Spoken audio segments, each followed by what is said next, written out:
I've been in the Air Force Reserve for about 8 years now. I'm a T1 pilot in the PIT instructor, so the pilot instructor training program. So we train all the instructors that are going to be going out to be pilot training instructors at the pilot training bases around the country.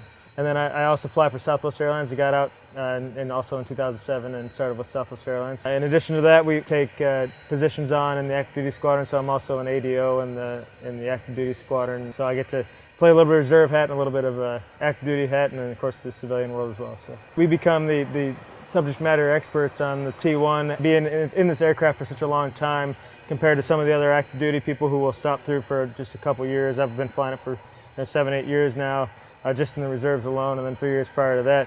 So that's one thing that we can bring to the fight. And then of course on top of that we have the civilian experience and the operational experience. I flew the C-17 prior to this as well, so it gives me the opportunity to bring in kind of all aspects of military civilian flying and various things that can happen, good and bad. And bring those experiences, especially some of our younger pilots, as we train them to go out and be instructors at the pilot training bases.